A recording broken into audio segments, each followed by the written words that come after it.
Think it's going? Think it's going? You think it's going, little monkey dog? Do you think it's going, little monkey dog? Oh, you're such a good dog. Yes, you are. All right. Well, as we wait for everybody to arrive and get ready, and we're roaring, and the monkey butt's actually paying attention today, right? Yeah, it's full undivided attention. Is that what we're going for? Okay, good. And big dog is on the floor, not putting his head on the keyboard right now. So, you know, things are looking up. And I also have something that I feel like is in my eye, and I can't get it out. So I might be very blinky today until whatever corrects itself. All right. How about one of these?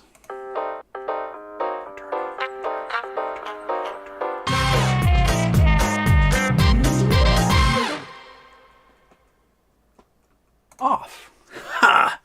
No second intro, nerds. Okay. Your second intro puts are printing. And what was I going to talk about? Oh, yeah. Bill Hwang is under arrest for racketeering, fraud, stock manipulation, all sorts of things. He is going to be facing probably some pretty hefty organized crime charges. This is what happens when you screw over rich people. Don't screw over rich people. You get caught and go to prison. Screw over poor people. That's the lesson we learn all the time. You can screw over poor people all you want because they can't afford lawyers, and you can have your way with them. And so that's where we are. And then also, interesting, it's been pointed out that Elon has violated the agreement with the Twitter board and has disparaged employees of Twitter, which is against the contract that was signed. And this may cause the deal to fall through, and Elon would owe Twitter $1 billion in cash. Hey, buddy, that sound in my ear of you going to town yourself is just disgusting. So let's not do that. Let's just leave your tongue out of your lady bits for now. And I don't know if that will be enforced or, you know, there is some folks, now it's been pointed out to Elon that he may have taken a really terrible deal to try and obtain Twitter. That it could cost him like tens of billions of dollars in losses. So he might be trying to figure out a way to back out of it and just get it for $1 billion. But I mean, we'll wait and see. I should have sold my Twitter calls on Monday. I didn't, and now I'm paying the price. Oh well, such is life. Yeah. So, you guys got anything else to talk about today? Let's go to the phones. All right. Martin Weiss telling me to turn off the second intro. There you go. If you jump into Mercury, how much of your body will be submerged? Depends on, well, how like jump in feet first or jump in like back or face first. Not much. Mercury's density of what, 18 grams per cubic centimeter? So I think density of Mercury. Density of Mercury. No, not the planet Mercury, the element. Okay. 13 grams per cubic centimeter. Okay, and we are about density of water, about 1 gram per cubic centimeter. So my guess is about 1/13 of us would be submerged until we're buoyant, which isn't very much. So if you're on your back, then, you know, how many inches is your head or centimeters? Like, where is, I know I've got these tools around here somewhere. There we go. Okay. I'm just going to whip out and drop scissors on the floor so that I step on them later and regret everything. Come here. Come here. All right, so my head is at centimeters. Okay, so go from, let's go, we won't count the nose. Go from there to about there. So my head is about 21 centimeters deep.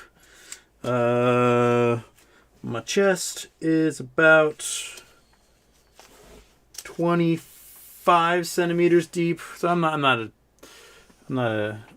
don't have like a giant barrel chest. So 1/13 of that would be 2 centimeters-ish. So about 2 centimeters be submerged if I'm on my back. If I'm standing in it, 1/13 of my total height, I am... How many centimeters am I? I have no idea. 6. Boom, boom. So I am 193 centimeters. So divide that sucker. 193 divided by 13. Well, if I'm standing, about 14 centimeters of me should go into mercury. That's my rough estimate. So I'm totally guessing on that. I'm not sure exactly how that will work out, but that seems, if I'm 1/13 as dense, there you go. All right. Moving on to other weird topics. Amy R is picking up pad thai. Delicious. All right. It's kind of a date now. Well, I don't have any flowers to give you, Amy, so I'll give you a round of applause. How about that? Okay.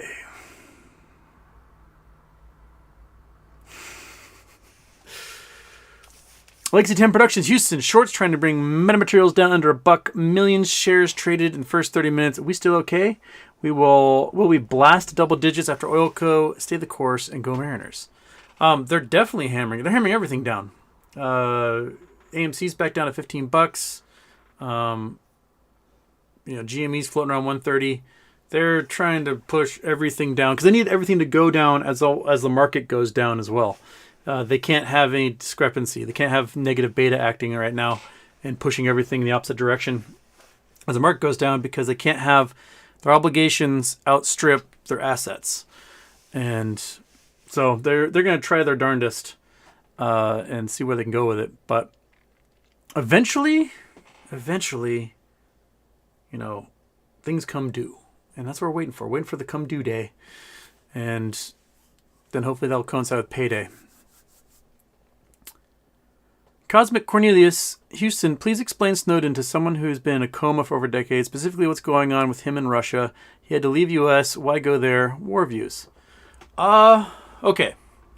So if you go back to message boards before Obama was president, when Snowden started working as a contractor for the NSA and basically monitoring communications between American citizens without a warrant. He spent his time saying, yeah, we do all sorts of things and it's good and I love my job and this is fantastic. And then in 2009, the black guy became president and all of a sudden Snowden was like, whoa. What we're doing is really wrong and I am going to show the world. Before that, he was totally cool with it. The minute the black guy became president, he was not cool with it anymore. And so he became the unofficial whistleblower because he never filed for whistleblower status. And he revealed this information about the U.S. government spying on, collecting data from everyday American communications. And we had already known about programs like this under the Bush administration. There was the Echelon program, the Carnivore program, of the major carriers at the time, Verizon, Sprint, and Singular was not they weren't calling it AT&T back then. Singular all agreed to submit data to the federal government, and T-Mobile didn't. They're like, no, screw you. We're owned by Germans. We don't care.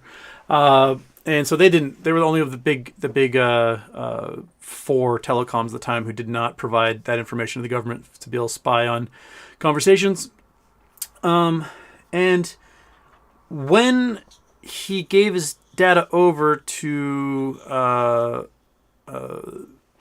newspapers, he had to go on the run because he was revealing top secret data. What he had done on top of just reveal that these things existed was he also stole a bunch of other data and hard drives from these computers he was working on and took them with him. And he fled to Hong Kong, where some of that data was given to Chinese, and they were trying to arrest him in Hong Kong, and he managed to get onto a flight to Russia, and he ended up in Russia. He said he was trying to go to, I think, Ecuador, which was the nation that was housing or harboring Julian Assange. Snowden got to Russia, and he's been basically housed there as sort of a ward of the state ever since. And Russia got the remainder of the hard drives of top secret data that he had stolen. And since then, he has been very limited in his, criticism of the Russian government. Sometimes he tries to pretend like he's a hard line and takes tough stances, but really it's just innocuous stuff.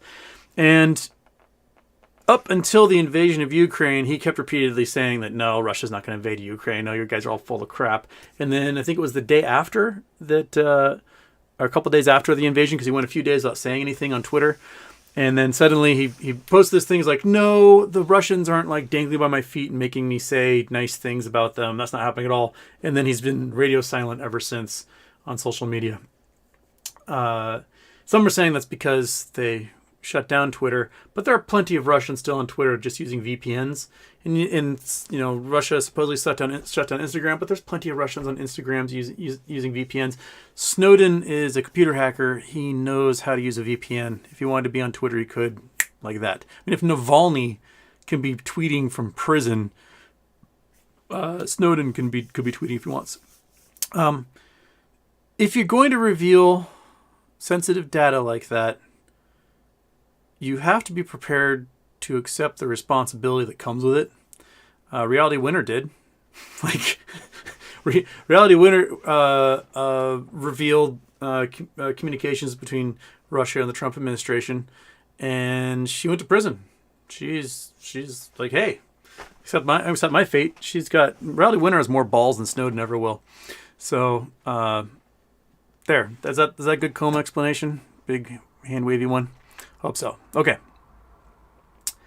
Hunger Caveman, good day, Houston. Have you read about the military TSP 401ks locked up from May 26th to first week of June? Heard about from Boss Blunts. Hope your mom's doing good. My mom's doing fantastic. She's fully walking, no cane, striding right along.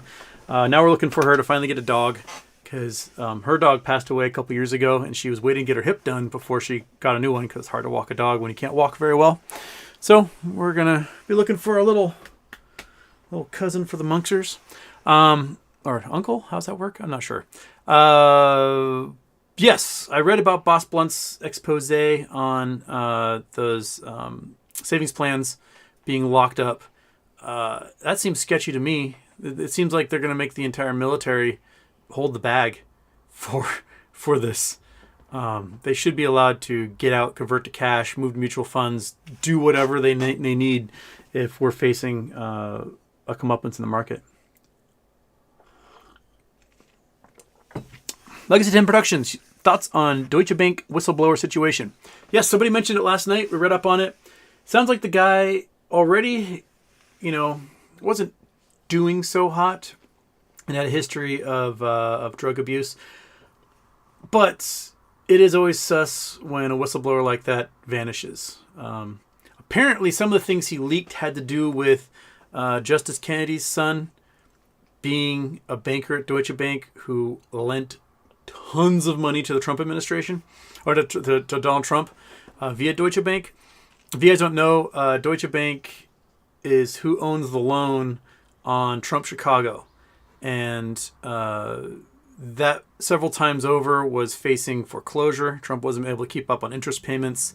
And then there was that crazy sale of his huge mega mansion for way too much money in Palm Beach. And he sold it to a Russian oligarch for like $90 million. And all the oligarch did was tear it down. He bought the most expensive home at the time in America and just tore it down. Why? I don't know. But magically the next day, Trump was able to finally pay off his loans with Deutsche Bank and not default. So, there's a tangled web that gets woven there. And Deutsche Bank launders tons of stuff for the Russians. They move it from Deutsche Bank to like Bank of Cyprus and outside there. The Pandora Papers does a great job showing like Deutsche Bank's involvement with laundering Russian money. They're a big part of it. They're pretty shady. One of the most shady banks. Them probably HSBC might be the most shady banks in the world. Okay. Just in my head, can you explain the futures market? What are these numbers based on? How accurate are they predicting the indexes the following day? The futures market is essentially people offering money now to guarantee that thing later. So, like with oil. I remember when, was it 2008, when oil prices shot through the roof, and all the airlines were paying way too much money for jet fuel, and travel was getting very expensive. But Southwest Airlines was kicking ass because Southwest Airlines had purchased 10 years of fuel futures, back when gasoline was like 99 cents a gallon. So they bought all their jet fuel in like 1999 and had plenty to make it through 2008 during that financial crisis when oil was really high, and could repurchase their contracts again the following March when oil collapsed in March 2009. So they said, okay, I want this much oil and I'm going to pay this much for it now. And the company that they bought that from had to guarantee delivery of oil over the period of that contract until the amount that they had ordered or the years or whatever had gone by. There's also farmers collectives. I remember reading about one in like Minnesota or something around the same time who were still getting gasoline for like 99 cents a gallon because these farmers had banded together 10 years earlier and bought futures out at a certain date. So if you are buying futures of a stock, you're saying, okay, this stock is closed at, let's say, $100 on Friday. And come Sunday, you are purchasing futures for these stocks.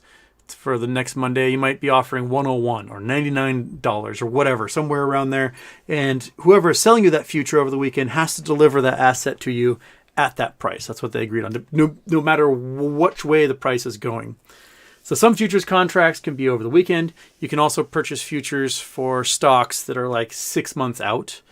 So let's say you think a stock price is going to fly in 6 months, and right now it's pretty low.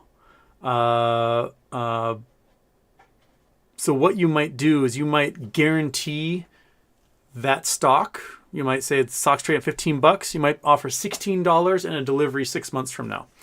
And the person who sells that is like, oh, I can buy it for $15 now, so I might as well just buy it, hold on to it, and then I can deliver it for $1 profit.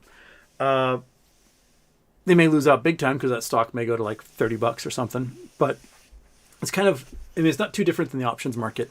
So that's what they do. So if you look at like futures over the weekend on Sunday nights, you will see that they probably follow pretty close to how Monday would work. So if futures are way down on the Dow, then the Dow is probably going to open way down as well. 40-ounce Oracle. Why do you think the GME split will be a stock dividend and not a traditional split? I thought the filing was quite ambiguous. My fish wears a mattress. Because they said it's going to be a dividend. It's not a traditional split. They're going to be offering new shares taken from the holdings of the company and deposited into people's accounts. That's why. So that one share isn't going to magically become 5 shares. You're going to get 5 new shares on top of the one share that you already have. And that's what they mean by that. Okay. Oh, crap. You already reset, you stupid chat. Quit resetting on me. Where are we? Where'd I lose you? Okay, that's the TSP one. That is the futures market one. Nick Padovano, what's your opinion on the Great Reset? Oh, I get asked this one a lot. I finally read through the book written by Schwab and the other guy from the World Economic Forum. It is no different than any publication they presented pretty much any other World Economic Forum. They're like, hey, there's a lot of poor people. Hey, there's a lot of people who don't have food. Hey, the environment's collapsing. We should probably do something about that. Here's ways we can do things about that. It's pie in the sky, It is the reason why the World Economic Forum exists is for Schwab to try and like imbue a conscience and empathy upon these billionaires and power players and politicians he invites to the World Economic Forum every winter in Davos. But the real reason WEF exists is these billionaires and politicians come from all over the world and they go, oh yeah, we're totally going to pay attention to all these conferences. And what they do is they go to dinner and they bone prostitutes and they make business deals. And they go partying and skiing and do all the stuff that you want to do when you're at a conference. It's a networking event, and that's why it exists. Nothing in the 50 years of WEF, like not a single proposal that has been presented at WEF as like a solution to our world problems has ever been passed as a law anywhere. It just, people don't pay attention. And the Great Reset is been blown out of proportion by conspiracy theorists as some sort of like nefarious, they're going to take over the world and like mutate your DNA. And no one has that power. There may be people who want to do that, but these billionaires, while they have lots in common if they're billionaires, they also hate each other's guts. They don't like the people who compete against them in a lot of things. They may be cordial to them. I think of like, I worked in this bar, and on Fridays we would get 3 different groups of housewives would come in. We had, I named them. We had the Mediterranean wives to be this like beautiful olive skinned, always wear black, beautiful lush hair and like big gold jewelry. They'd come and they would drink their Cosmos and commiserate. And then the blonde housewives would come in, and they wore bright colors with big jewelry and their big fake blonde hair and lots of plastic surgery. And they would sit at their table and they commiserate. And then the linen moms would come in. These like the hippy dippy moms, no makeup, wearing only linen, very plain, no jewelry whatsoever. They go to their table and they drink Cosmos and commiserate. And all 3 of these groups fucking hated each other. They hated each other so much. But the problem is that, Linen Mom, her son, Caden, would be friends with Mediterranean Mom, whose, son, William or whatever. They would be best friends, but they would have to be like, oh, hello, Susan. Oh, hello, Carrie. And they'd talk shit about each other afterwards. And then Friday night would happen after they got wasted on Cosmos and go pick up their kids at school. Friday night would happen, and they would come in, and they'd be like on a double date with their husband. And there would be one of the blonde moms and a Mediterranean mom sitting with each other, and the husbands were like high-fiving and talking about sports and broing out and, their banker deals or whatever. And these women would just sit there and seethe because they didn't want to be with like that other woman. And the thing was that they're the same lady. They may look different, they may dress different, they may think they're different, but they still get wasted on Cosmos every Friday with their friends and are married to some rich asshole who bros out, and their sons are best friends. They have more in common than anything. It's just that one's blonde and the other is olive-skinned. And that is WEF. It's these people who have a lot in common and secretly hate each other's guts, but really are the same person. And I don't think the Great Reset is gonna happen. The way humanity works is until there's a full collapse of the situation and everything just crashes and burns, we don't react. We have got a few people who are the Cassandras saying, hey, shit's going to happen. And then no one responds to that until the shit actually happens. So we won't do anything until, cities are flooded, millions are dying of famine in first world nations, and wars breaking out everywhere, and there's fights over water. We'll finally be like, oh, maybe we should have done something 30 years ago. The Great Reset is just lip service, and I don't think anything's ever going to happen with it. Okay. William Morgan. More mortgage companies lay off large numbers of full-time employees. Yep.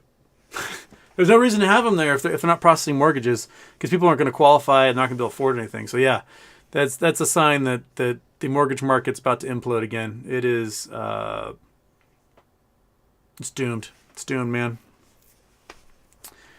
Mario Valdez, Houston, do you think AMC has the same squeeze potential as GME, and what are your thoughts on FNGD during unstable FNGD? FNGD. Bank of Montreal. That's FN. That's no wait. What? FN. Sure.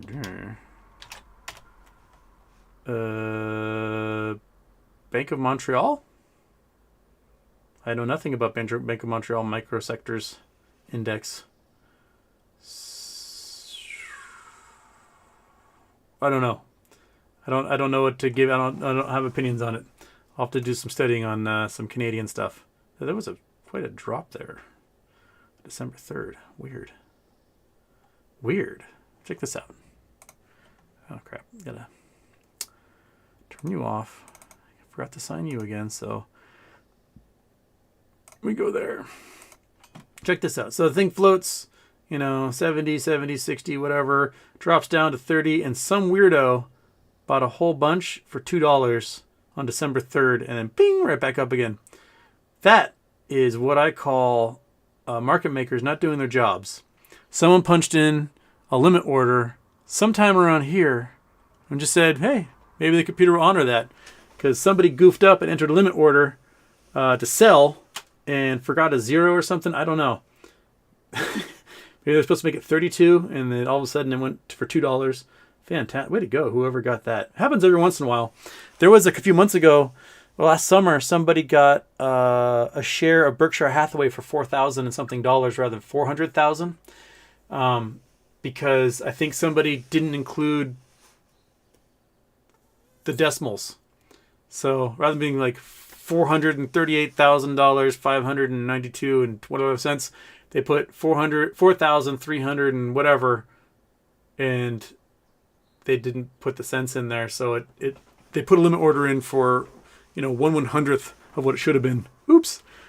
So that magic happens every once in a while. Way to go, whoever got that. But beyond that, I know nothing about FNG. What was the rest of your question? AMC does have the same squeeze potential as GME? No. AMC will squeeze, but it will not squeeze anything like GME. GME is the Hall of Famer in this. AMC is the Scottie Pippen to Michael Jordan. That's the way I see it. And then the others are the rest of the 96 Chicago Bulls. They're great together as a team, but there is one true superstar, and that is how I see it. AMC just isn't doing what needs to be done to stick it to the man, because they're being run by the man, and that's where I see it. Brandon, happy 18th birthday. Gabe Plopkin botched Melvin Capital and wants to start a new fund. It's the height of entitlement. I lost everyone's money. I deserve a do-over. Yep. Yeah. It's weird. You can have a superstar athlete, just best ever, and then they have a bad season. You're like, okay, well, they had a bad season.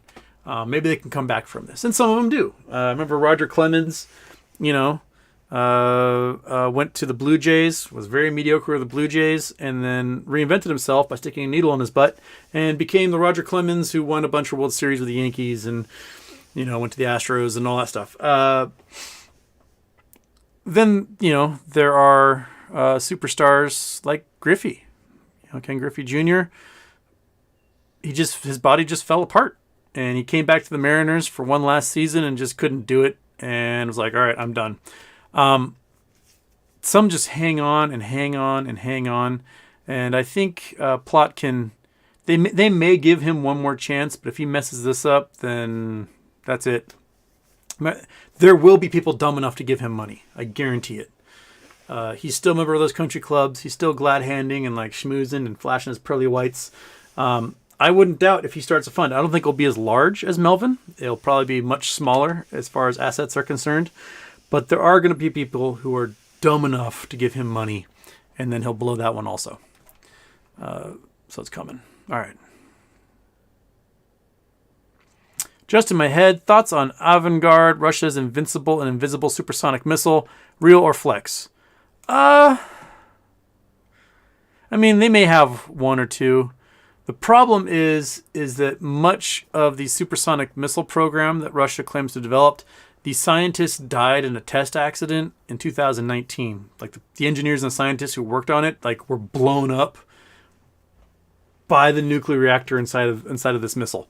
There was a huge. Let's see here. 2019 hypersonic missile explosion, Russia. Oh, here we go. Okay, so this is their hypersonic nuclear missile. Putin kept showing like CGI graphics of how the missile would work and everything.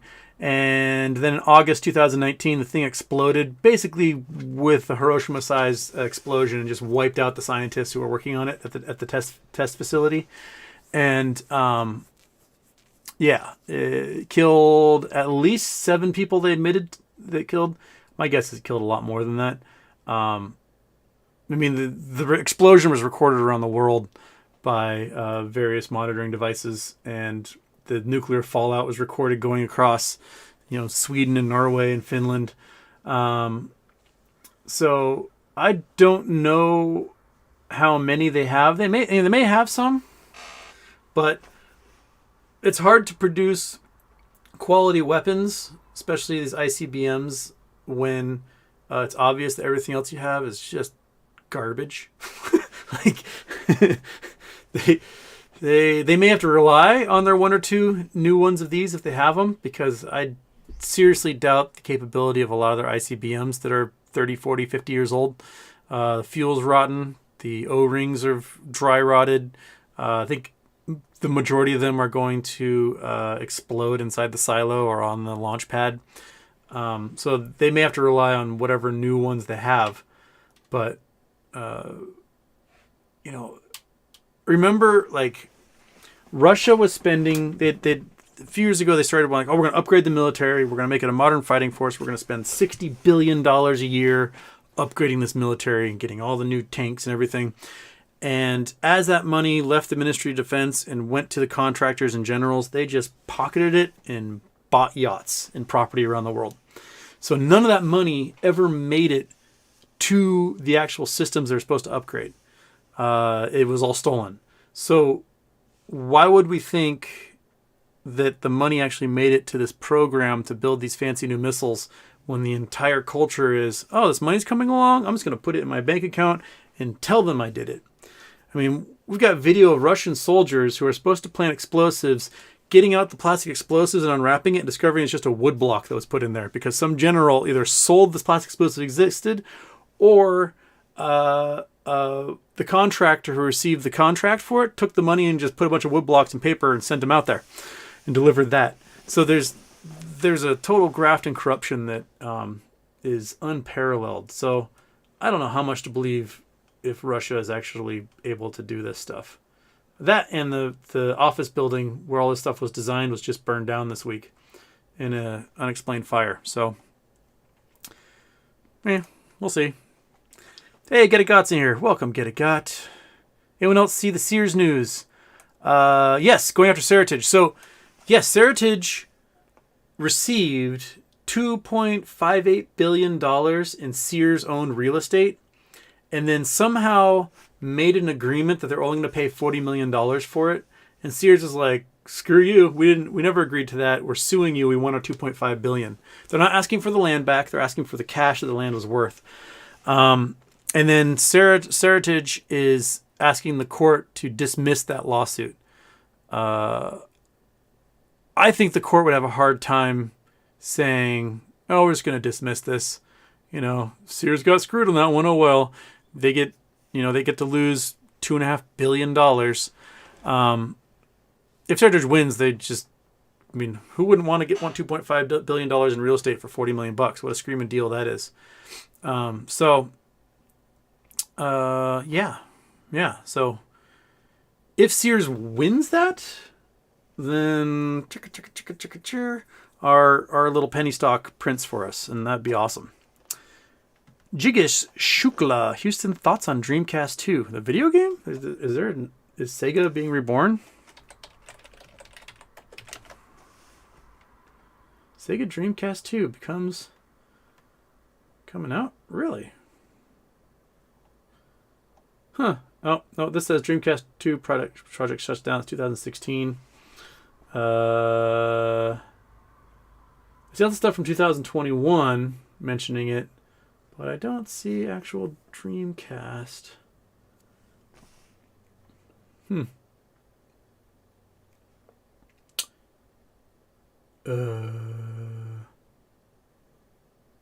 Yeah, I don't know. Sega, this is 2015 Sega Dreamcast 2 to be PC console hybrid. I see pictures for images of Dreamcast 2s, but I don't know, man. Can Sega enter back into the console market? Will people care? I don't know. I have no opinions because I didn't know that they're going to try again. We're going to get Neo Geo, and is Atari going to bring back the Jaguar? I don't know.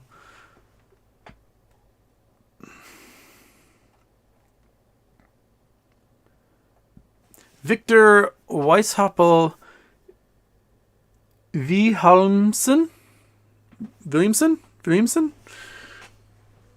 So, your dad's name is William or Wilhelm? Houston, I'm from Iceland, so I don't have a lot of options of brokers. What are your thoughts? Interactive brokers, safe-ish? Well, I've heard from multiple people who have interactive brokers outside the United States who are saying that they cannot DRS shares with interactive brokers, so they can't direct register them if they wanted to. The owner of interactive brokers, it's been kind of interesting because sometimes he speaks, you're like, holy crap, this guy just like let the cat out of the bag. And other times he's like, oh, I need to like keep this close. So January last year, he was the one on CNBC saying like, hey, there's 270 million shares of GameStop that have to be purchased by these shorts to close out, or else they're screwed and the entire market's going to just die as a result. And then a little while later, he shut off the buy button also. He's like, nope, you cannot buy. So he shut off the buy button for people. And then now he's saying that AMC and GME need to go to zero. I think those interview this week or last week. It was recently. He's like, those things need to go to zero for any of this to survive. So I don't know. He seems to sometimes have a loose tongue compared to the rest of the folks that are in his realm. But what's that guy's name? I can't remember his name right now. Interactive brokers guy. He's got a weird accent. But I mean, you can use them. I think they use Apex unless you specify otherwise. You may have to like figure out if you're allowed to use other. I don't know. Are dark pools allowed in Iceland? I have no idea. I don't know the rules of brokerages in Iceland. But Iceland is, you guys have awesome regulations, especially post financial collapse when you guys were like a banking haven for a lot of these folks until 2008, and then everything collapsed and the banks were demanding bailouts, and the Icelandic people were like, screw you, which I thought was awesome. You just let it die.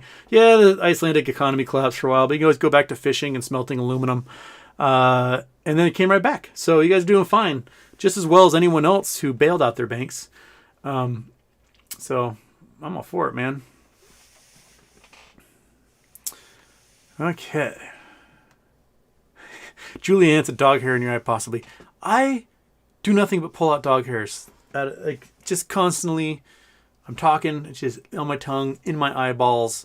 I go to sleep, there's one like tickling the inside of my brain. They just are everywhere, and I have such a terrible air system in this house that nothing ever gets filtered, and you are a hairy freak of nature, floor dog, and accept that. I was stoked. My sister's like, oh yeah, he's a poodle mix. I'm like, sweet, he won't shed. No, that's all he does. He's just a hair-producing monster. Okay. Hey, look at that. We're 40 minutes in. I finally made it to the time period where I started the show.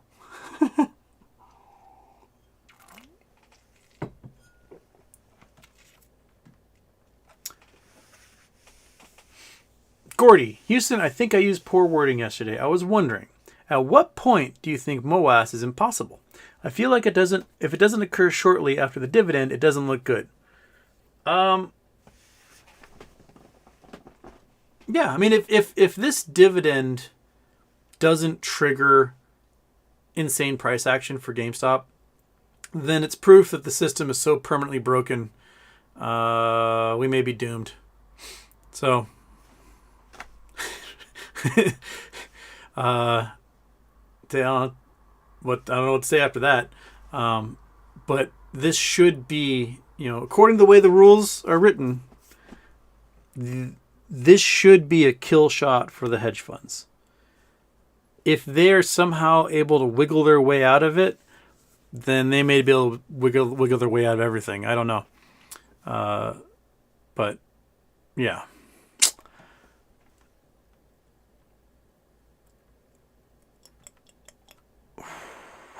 Peter Joyce, want to make enough to fill up my gas tank. Number letters. Can you talk about life cycles and what they call fourth turning? Maybe, I don't think I can. Unless fourth turning.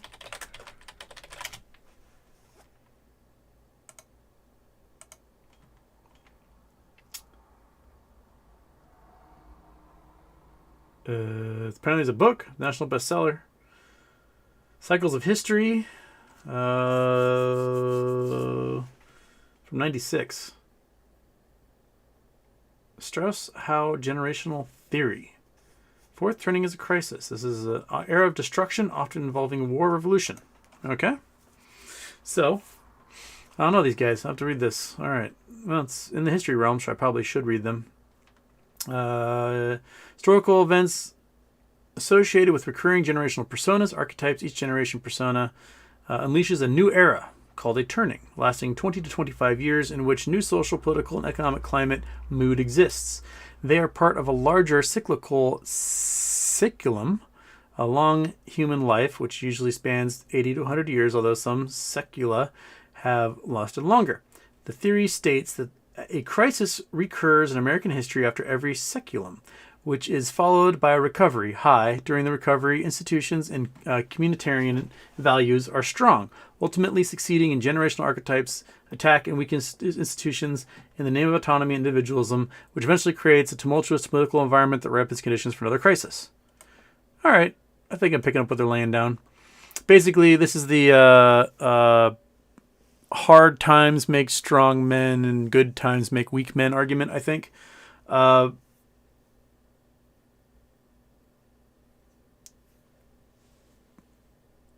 would I put this?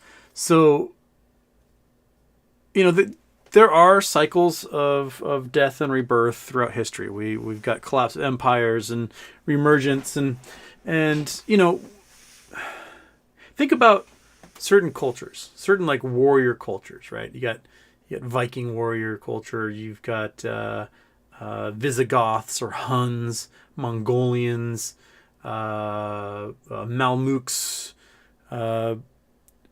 Berbers, like these groups of people that through periods of time invaded and conquered and were kind of lawless and whatever. And what happened to them?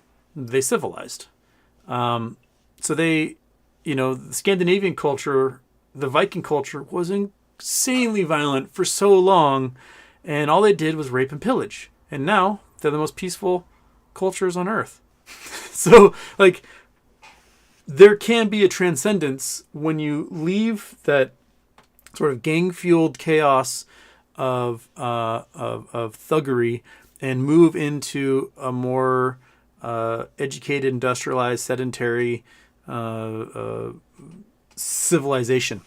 Russia had a turning point for this when the wall fell in 1991, when the Iron Curtain fell in 91. So Russia could have pushed into democracy and sought to become a first world nation on its own merits. But because the communist system was essentially organized crime operated by communists, that when the communist system fell down, then it became an outright organized crime system. And thugs can operate simple concepts pretty easily. Gold industry. I need to go get gold out of the ground. I can get gold, give it to this guy. Oil and gas. You suck it out of the ground, put it in a tank, drive it over here. Those thugs from the KGB and GRU and whatnot, they could easily translate into running these simple systems through power and abuse quite easily. But when it came to industrialized engineering and technical aspects, the thugs of the GRU could not operate those businesses. So car companies, mining machine corporations, stuff that took intricate design and engineering, those FSB goons couldn't move into and take over that industry. And because the power of this organized crime system means if you allow the smart nerds who do the engineering and make these intricate devices and do the tooling and machining, if you allow them power, you have the chance of losing out to them in a power struggle because they're smarter than you, right? And so what happened in the last 20 years since Putin came into power was a deindustrialization of the Russian economy, because Putin can't risk having a nerd from a mining machine manufacturer become one of the insiders who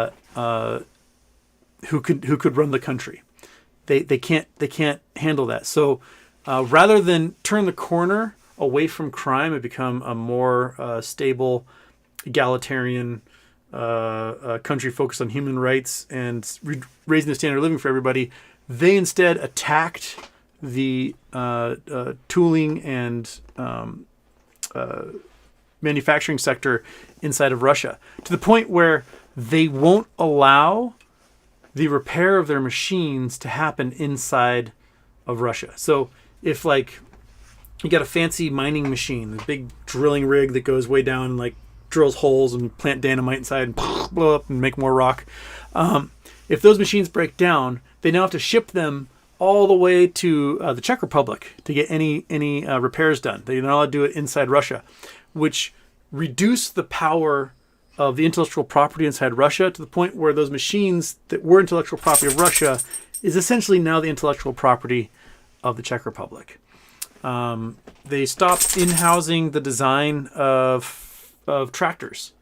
And so what they did instead was they bought tractor kits from the Czech Republic and had them shipped into Russia, where they were assembled and slapped with a made in Russia tag on them. So, you know, that turning, I think some people never get there simply because they aren't able to transcend the warrior or criminal structure of the systems in place. So these cartels that oftentimes run certain places. Hi, buddy. You're just staring at me. You know, Mexico. Cartels in Mexico. Cartels in Mexico can easily understand drug running just as well as they can understand farming practices. So now the cartel runs not just like human trafficking and drugs, but they run the avocado trade now, which is why we had put a ban on avocado imports, because the cartels had taken over all the avocado farms in Mexico. So it's easy for thugs to do these simple processes and take over those criminal elements because it doesn't take much investment of infrastructure. You just basically make people do what you want, done. But if there's a certain level you have to transcend to get to engineering, computer science, tooling, stuff like that, then you're definitely never going to revolve around that. And I've totally lost my train of thought. Fourth turning, which is where I guess you have societies that have reached that level that then revert to a lower basal form of existence, where you got strife and war and all these things. Is that a natural cycle, or is that something that gets exploited by nefarious individuals? I don't know.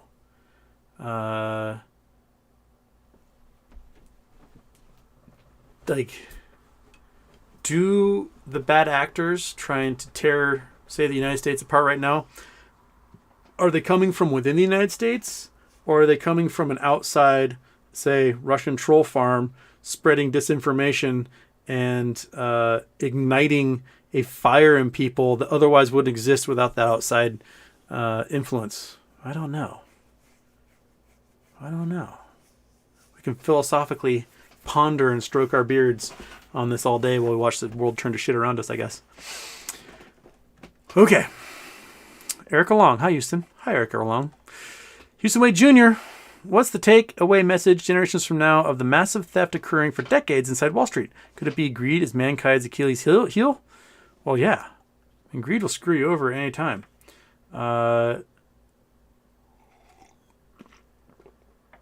There are true, real geniuses who work in finance, but there's also a whole bunch of just meatheads that got their business degrees or their finance degrees, and they just aren't that great. But because their dad worked in finance, they got a job in finance. And because their dad was powerful, they're now powerful, which means their even dumber kid's going to be more powerful than that.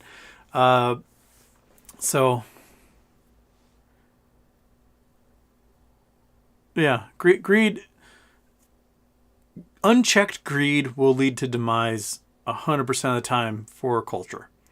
That's why you need regulations and checks and balances, and you need to be able to inhibit bad actors from basically having, a free-for-all. Yeah.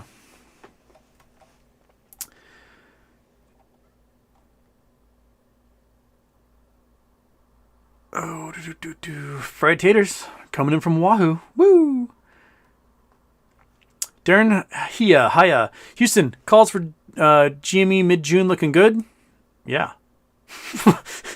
I think if you get calls for end of May might be cheaper. You may see some pop before then, but mid-June into mid-July, probably gangbusters, man. That'd be my guess. Keith Koulouris, and it might be good to exercise those options before the date of record is due. Because remember, if you don't have those shares in your hand, you're not going to get the extra shares. You need to exercise those suckers before the date of record. Keith Koulouris, you have a large brain, sir. Thanks for sharing your knowledge. Everything I enjoyed on your ski trip videos. What skis do you prefer ski on? Depends on the conditions. Like if it's powdery, I'll ski on powder skis, big old powder boards. But usually some sort of all mountain ski. I like long skis. I grew up with long skis, trucks, short skis suck. So I like long skis.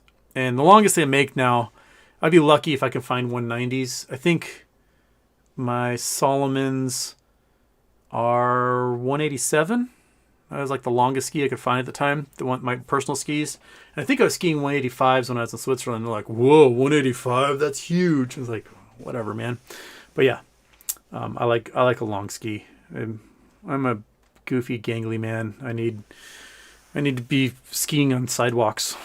John Doe, do you follow peak oil? Where are we at on the bell curve between climate change and peak oil? Are we in the final good 5 to 10 years? Thanks. So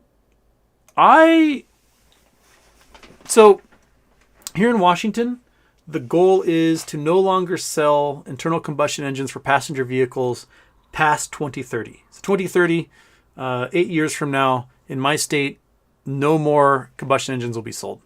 California is looking at something similar. Nationally, I think 2040, it might be the goal that was being talked about. If battery technology does improve greatly in the consumer market in the next 2 to 3 years, we may see an end of the internal combustion engine, period. Just because it's going to be cheaper to make those batteries, the cars are going to last longer, and the charge time is going to be quicker than even filling up your tank with gasoline.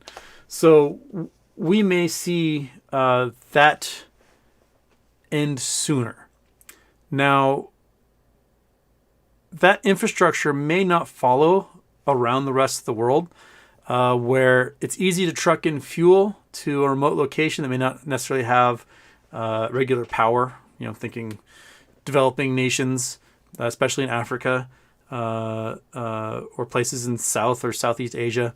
And so those internal combustion engines may last longer in those locations, but other folks who all of a sudden will have long-lasting batteries that charge quickly, there's no reason to have an internal combustion engine.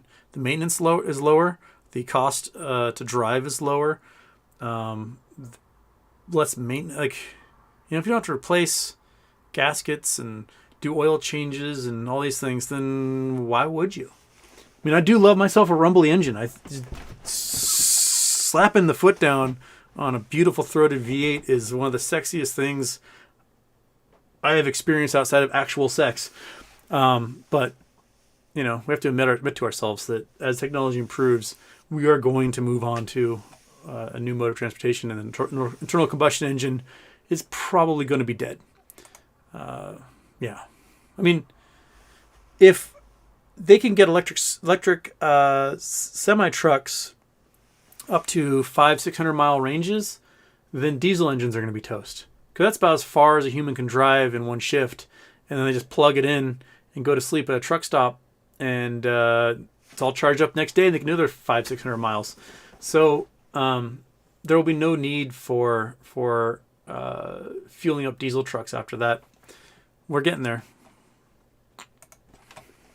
Okay. Where was I? Achilles heel. GME thing. Kirk Wilson. Hello, brother. When during the week do market makers create options? Can they create options during the trading day? Yeah, they can create them wherever. So they usually set them to expire on that Friday, because they can do weeklies. They can do all that stuff.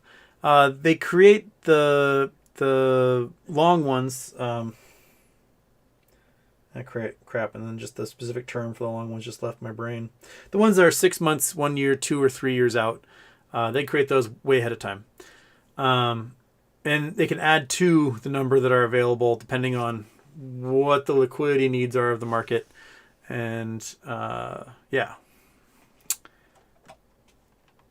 Everton, Houston, has James Webb discovered anything yet? Not yet. They still haven't officially done first light. They're still adjusting all the apparatus. Sometime soon. May is supposed to be first light of the telescope. We're at 27th, so a couple weeks, and we'll have the first official image from the telescope all ready to go.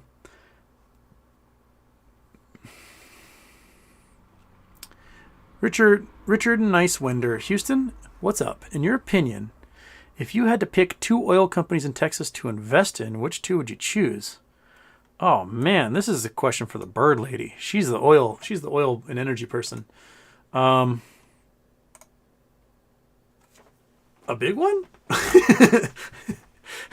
I honestly don't know enough about the specifics of oil companies in Texas. I'm sorry, Richard. Definitely ask the bird lady for that. She is all about the oil market, Texas, oil lands, who's got futures and what. Yeah. Andrew Stewart, Houston, how will BlackRock and Fidelity vote? Does it matter? I mean, if they were smart, they would vote to authorize more shares, because it means they make a fortune. And then allows them to buy up a bunch more other stock on the cheap and just increase their assets under management gigantically.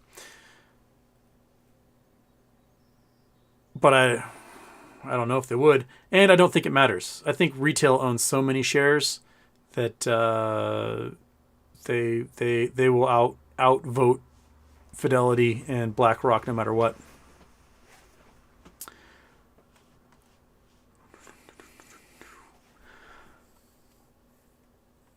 Kyle Banta, what's your best guess on the Fed's next step? Crash housing and equities, head on, or drag rate increases through end of year? I think they want to drag rate increases for the rest of the year, but rates on commercial loans seem to be growing faster than the Fed raises their own rates. So we may look at, a disconnect between the rate that the Fed raises rates and what the banks start charging. The fact that they're firing all these people from the mortgage lending teams tells me that it's going to get much worse quicker than we thought.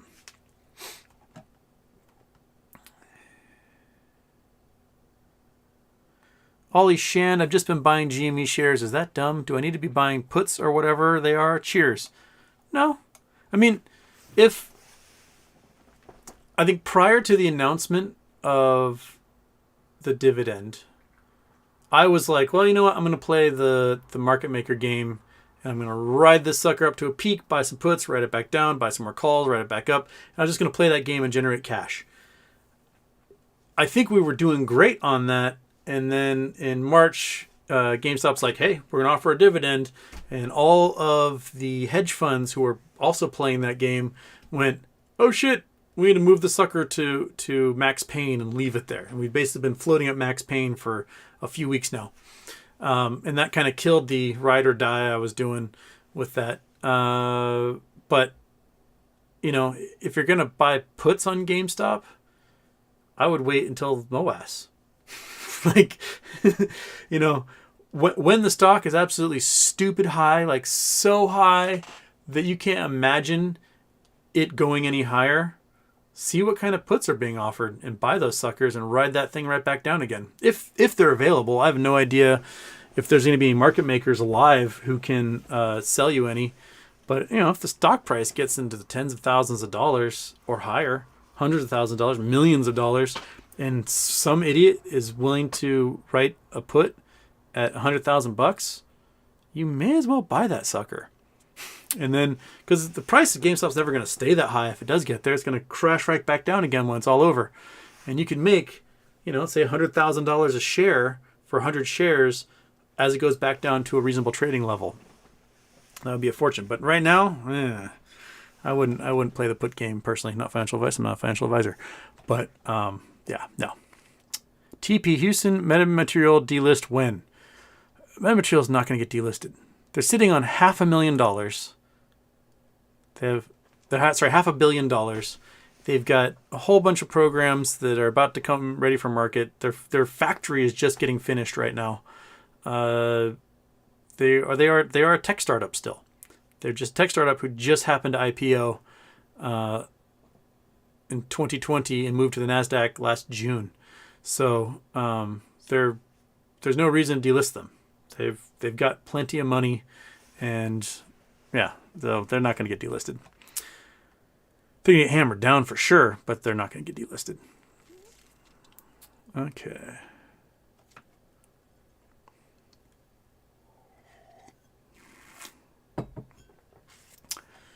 B2B brand, they can't bring material down below $1. They'll just reverse split to keep above $1. It's true. They can do that also. Liberty Bibberty. Houston, can you really put on 30 pounds of muscle in a month? That's pretty outlandish. I mean, I used to be able to do something similar to that. I'm like 205 right now. I bet I could put 20 pounds on if I really started eating and working out for sure. My college days, I could just go back up and down, but I'm old as shit now. So I don't know if my body responds the same way. John Doe, it's selling a January 23rd cash covered $20 puts on GME for $1. The most obviously easy 5.26% return.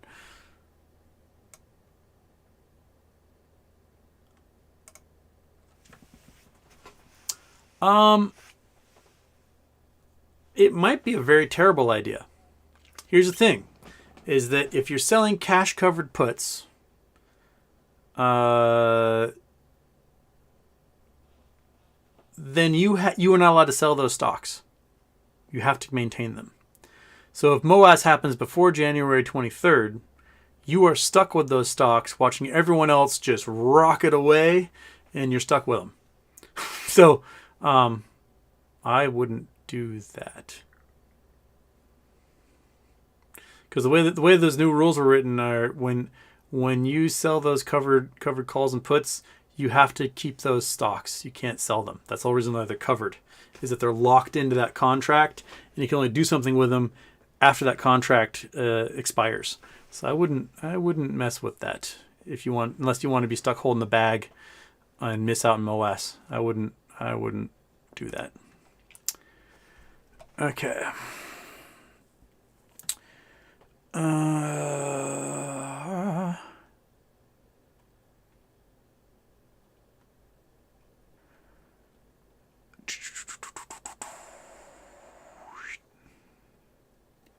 Where am I? Oh, I'm almost an hour behind now in the chat. We are...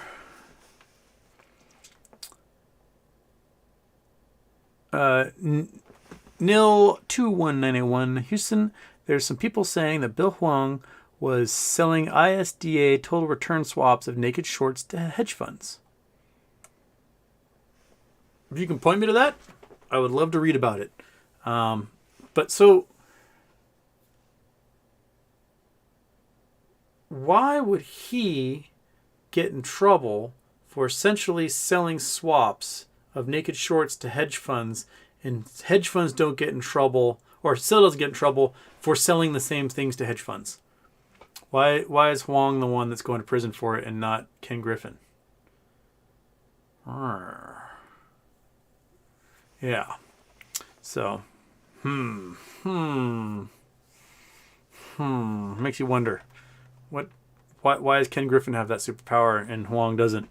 And some of the language in why he's being arrested is for failing to report those swaps. But if you're a family fund, you have no reporting requirements. So they're arresting him and charging him for something that technically he doesn't have to do. That's the way I'm reading it. Right? If he doesn't have reporting requirements because he's a private family fund, then why are you arresting him for not reporting? Unless he's taking positions as insiders in these companies and he's not allowed to do that stuff, then he's got free reign. That's the whole reason why those family funds exist. So if that's what I'm charging him on, he might have an argument with a big powerful attorney to get out of that. You can just say, hey, you guys wrote the rule that I don't have to report this stuff, so why are you arresting me for reporting it? Interesting. Okay. And right under that, Cosmic Cornelius, thanks for the snow dancer. Well done. Don't forget to talk about Archegos if you haven't started talking about it already. I just did. There we go. All right.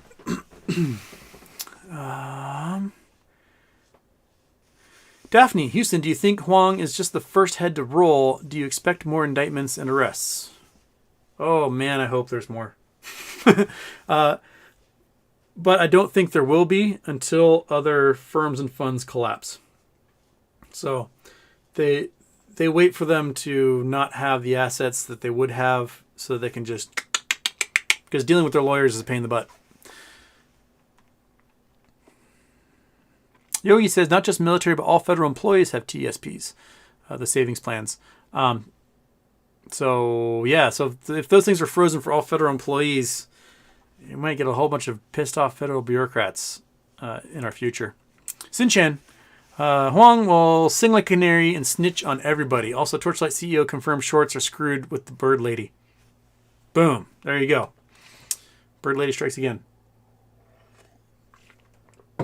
I hope so. I'm getting antsy in the pantsy, man.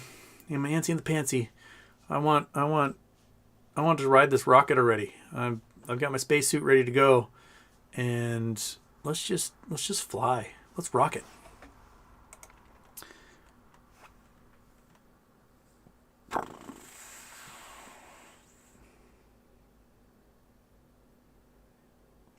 Brennan Halverson, hey Houston, do you think tax attorneys and CPAs are required to assist us with this amount of money that we will acquire? Yeah. If MOAS works out the way that I think and hope it will, and you end up with millions or more, definitely consult a tax attorney. Definitely consult a CPA. Make sure you get all your filings done. Is it 13H that we all have to file if we sell anything for more than 20 million bucks? Make sure you file the things you need to file, because the government will gladly take stuff from you as a relatively new person, rich person doesn't know what they're doing, and send you to prison for it. So yeah.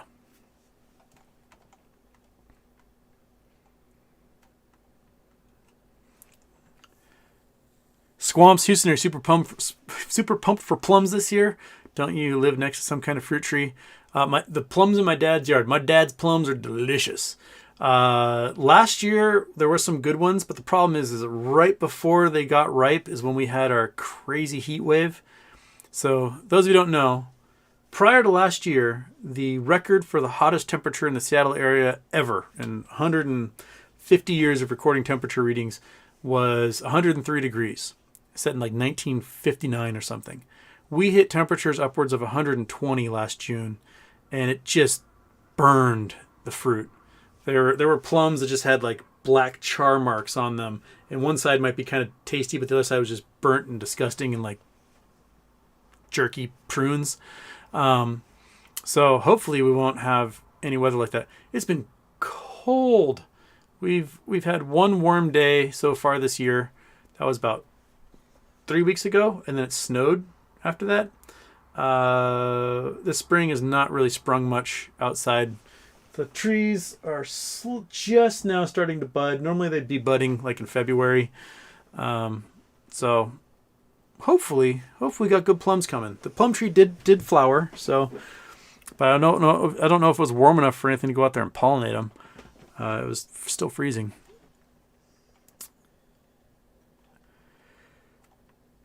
On site, when the rich rob the poor, it's called business. When the poor fight back, it's called violence. Mark Twain. There you go. That explains it as well as anything. Fudge your teats off. I had that shirt. It's like 20 years old. I think I got this shirt in high school. So it might be 30 years old. It's an old one. It's Pineapple Express. Nice makers of cheap rayon, lovely shirts. I've got lots of them. Oh. And where did... Oh, there we go. Okay. Man, I am just so far behind. Daphne, hi Erica Long, my old high school friend. Welcome to Houston's Universe. There we go. We're networking now. Woo! That's where Erica Long came from. Hello, Erica Long, Daphne's friend from high school. Subhas the boss, was Hwang shorting GME? That has been a question asked by a lot of folks, and we still don't know. We know they were shorting Discovery, and what was the other one they were shorting? Monkey Butt? There's another one in there they got screwed on. But Discovery, their stock price rocketed, and I think that's the one that triggered him. So he may not have. Some people have said that he was, but I have no confirmation as to that. But I know Discovery is what he got screwed on. Jakob Fremmel, when do I have to buy GME to get the share dividend? We don't know. If you haven't now, you're fine. After the shareholders meeting is when they'll probably establish the date of record, and you'll need to have it before then. We don't know what that date is yet. We won't know until after June 2nd.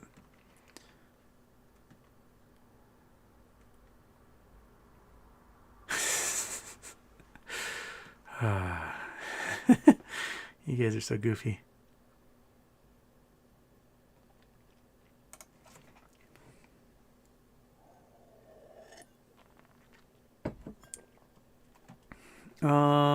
Pokes, Houston is around too many elites to believe in the Great Reset. Maybe. You know. Daphne, yes, she's actually a friend in real life. During a lunch when I was in San Francisco, I went down the GME rabbit hole with her. Suggested she watch Houston, who is the best explainer on YouTube. That's very kind. Oh, make me blush. But yes, welcome, Erica. Mike, has anyone heard of a 20-to-1 Tesla split coming? No. I have not heard that. So, don't know.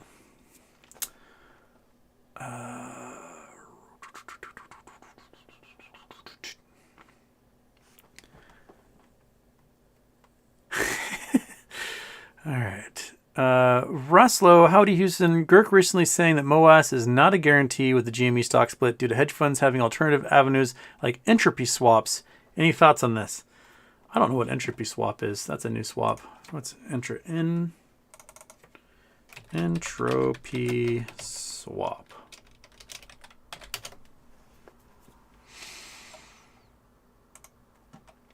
All right. This looks like one of those Fincyclopedia articles that is just going to be brutal for me to try and understand. Go there.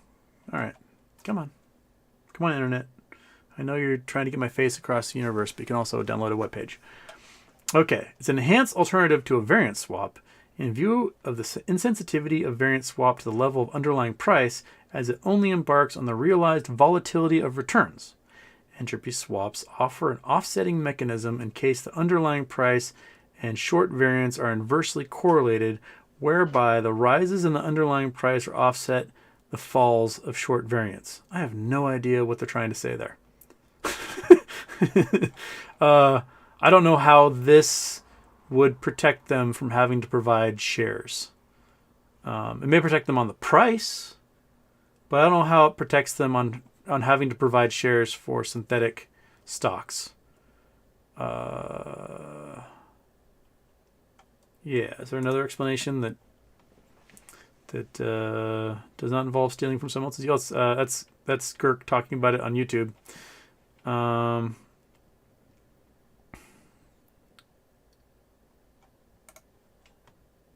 Let's learn together again. English. Always translate French. Thank you. Except video. All right. Anti-relative entropy and variance swaps. We studied the problem of finding probability densities that match given Europe. Oh, this is an academic paper. This is written in French. This is not going to help us at all.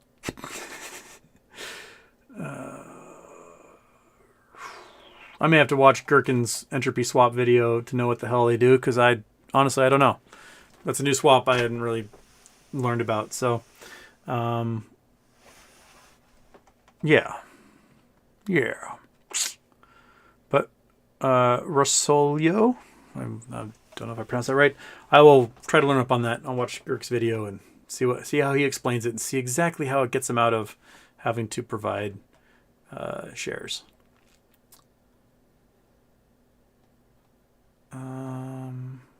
Truth Seeker, what the fuck are we talking about? Whatever people ask me, man, that's what we're talking about.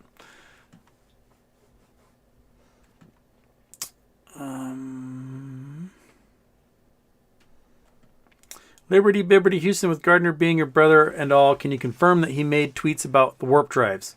Yes, not specifically like what warp drives are in science. Warp drives are what metamaterial call their projects that are things they're going to market. So they have like 5 or 6 of them. I can't remember the number he said. Maybe he said 5, maybe he said 6. But they have, say, 5 warp drives, which are products that are going towards market. And that's what they're hoping to release, I think, this year, is essentially 5 of their tech products.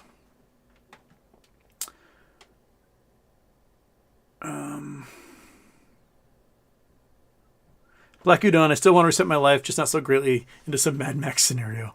That's where I think we're going to end up, is Mad Max more than anything. Pacone, Houston, how many more years of this holding do you think we are looking at? I feel we are closer, but have had that feeling since January last year.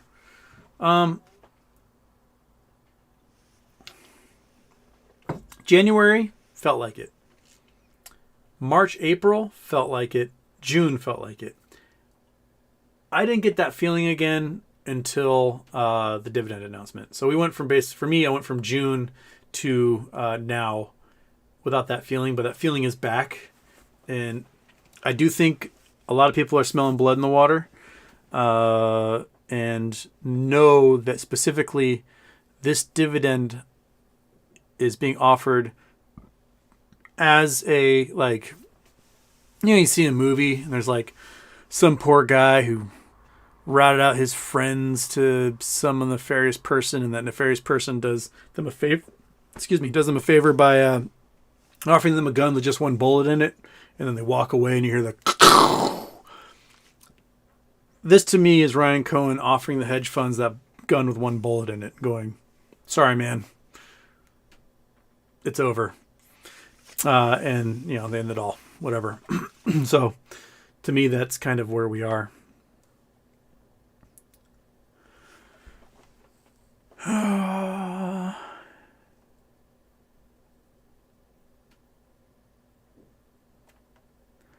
Rico, are you excited about Al from Boston making a return? I hadn't heard he's making a return. I hope that he's able to apologize to the ladies that he was gross to. That is kind of why he vanished. I mean, he was a sweetheart to me, but I'm a dude, right? And how men treat other men oftentimes is very different than how men treat other women. And, this is where I got my "be stronger than your lizard brain" speech. It doesn't matter how smart someone is, their skills, their abilities, genius, whatever. If there's something in them that isn't stronger than their lizard brain, then they're going to be facing comeuppances regularly. I was reading about a very intelligent biochemist, virologist at Columbia who, has been fired from 3 colleges now, including Columbia, for sexual harassment, sexual assault, and now some other college is looking to hire him. Like, if he keeps getting fired for doing these horrible things to students and his female colleagues, he's going to do it at your school, and you are going to be paying millions of dollars in lawsuits. So maybe, just maybe, I don't care how good he is at whatever science he's doing, might not be worth the risk. So if there hasn't been self-actualization and progress and apologies and reconciliation involved, then, just be stronger than your lizard brain. There are women in this movement who, they're in it for the same reasons you are. They want to see their family succeed. They want money and security, and they want to stick it to the short hedge funds. They're not necessarily in it for you to be gross to them. And so respect their humanity and their dignity in that way, and don't be gross, man. Just, there are women in the movement also who work for their income is OnlyFans, their stuff, whatever. You can't interact with them on that medium in that way, because that's perhaps where, what they're making a living from, whatever. But you shouldn't seek out to stalk and be gross to them outside of that venue and that avenue. It's just not appropriate. You don't, if you see a stripper in the grocery store, you don't demand a dance, right? They're just a human being who's going grocery shopping. So, just, be stronger than your lizard brains. All I ask from you folks. Okay.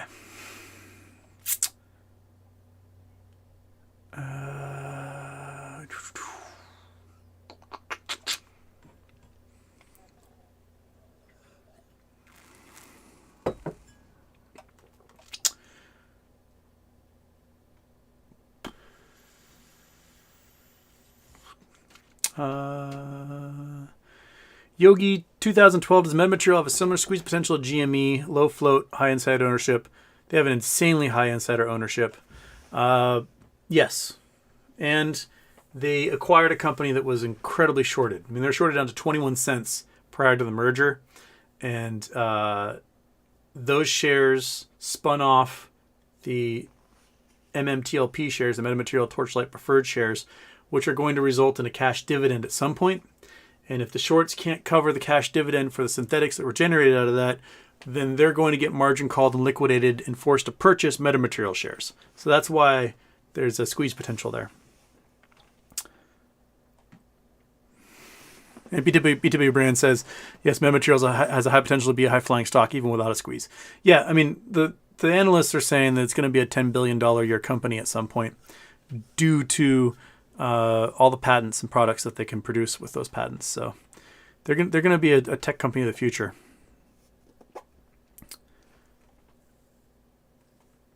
Okay.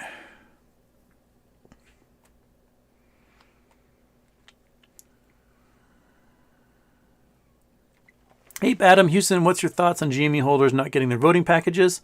It just takes time.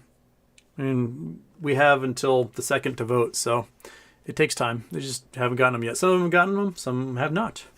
But it's going to come. Daphne, did you hear about the speculation that hedge funds are transferring all their shorts to Melvin because they're going bankrupt anyway, so let Melvin hold the bag? We talked about this months ago, about the potential of sort of putting all your garbage on one ship and sending that out there. It happens all the time. Big companies do it. Johnson & Johnson's doing it by spinning off their opiate division. No, sorry, not their opiate division, their baby powder division. So Johnson & Johnson's like, hey, you can't sue us because we don't own that baby powder anymore. You have to sue the company that now does the baby powder stuff. They'll deal with it. So there is evidence in historical record of doing things like that. And if you're going to sacrifice, someone, it may as well be someone who's already going down. So, yeah. But We haven't heard any word about Melvin. Oh, you want me to? Okay, here you go. About Melvin still having their GME shorts, because it was some theorized that they had swapped their GME shorts out with somebody else, and that's how they survived.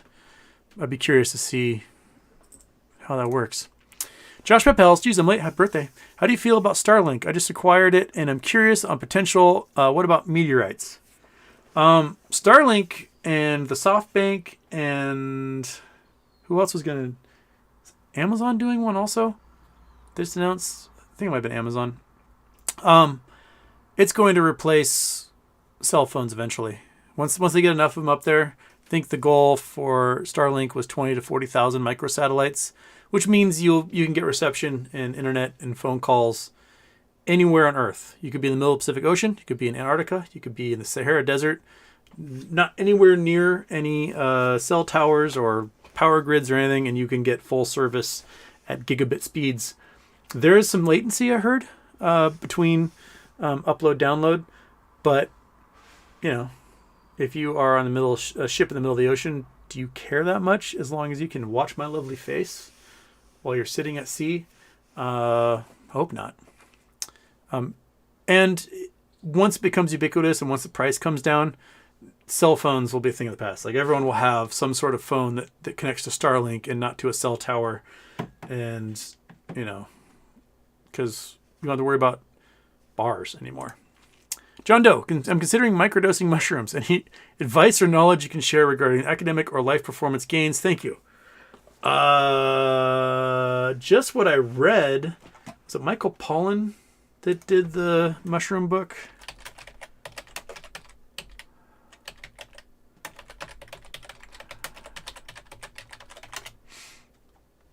How to Change Your Mind. Yeah, that's what it was.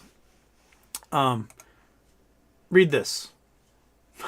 This is the book all about using psychedelics to change your mind. You know, I think they investigate like ayahuasca, peyote, LSD, psilocybin, and talks about like microdosing and how it works in your brain. So read that. Don't ask me, because I've never done it. I don't know. I would give you terrible advice, and I don't know. But Michael Pollan, to get started, I would read this one, all about it. So there you go. Do that. Be a good idea. Meow meow. Think I developed an addiction to metamaterial. Do they make that in powder form? If they keep hammering the price down, I think it will be all powder by then. Why go down to like 120 today? That's so insanely low. Where are we? 119. What the hell? Why? Why are you 119? I mean, right now, so 119. Right now, the company itself is worth less than the cash they have on hand. Think about that. Like, if you were an Elon Musk type and you had a bunch of money, you could spend a few $100 million, buy up the entirety of metamaterial, have access to their bank account, and get more money out of it than you paid for the company. This stuff is stupid. It's like how in my original video with Josh Hamilton, I talked about Materion, the company that controls all the beryllium in the world. For like $1 billion, you can buy $150 billion in beryllium if you buy that company. Screaming deal. If Materion were to offer to sell that beryllium mine on the market, it would sell for $50 billion. But you can buy the entire company for like less than 1% of the value of those minerals. That's insane. Like, how can they justify shorting a company down to a price where you can buy the entire company for less money than the company has as cash on hand? That's bonkers, man. Like, that tells you that there's no fundamentals behind any of these short actions. That they are just bad actors, 100% all the way.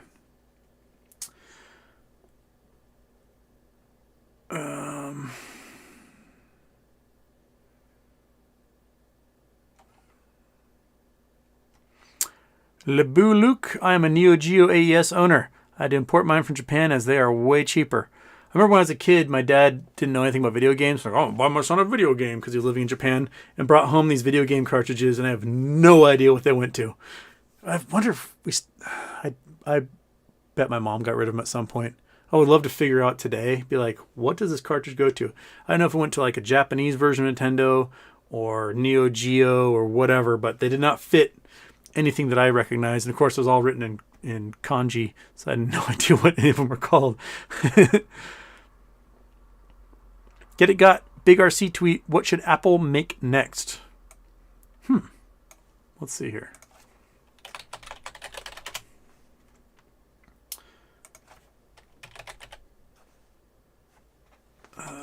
Rand Cohen.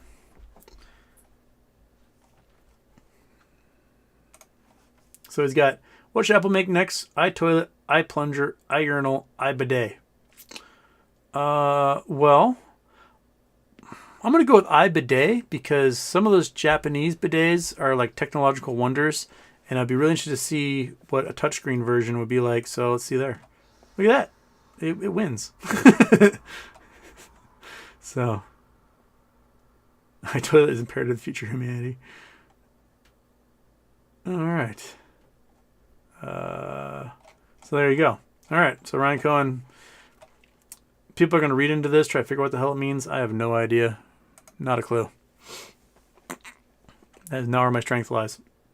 Gfont YYC was sending me stuff about the Cicada 3031 puzzle.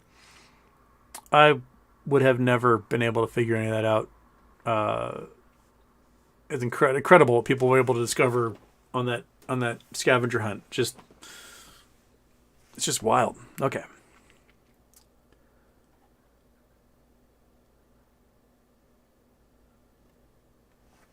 John Doe RC is saying Apple's going to miss earnings. Well, they're all toilet related. Remember, so far, when Ryan talks about toilets, the price of stock seems to go down. Someone pointed this out to me. Who was it pointed out to me? If you were the person who pointed this out to me, this pattern to me, let me know. When Ryan Cohen talks about toilets, the price of GME goes down. And when he talks about penises, the price goes up. So he says things about like, I have a small PP or wieners or whatever.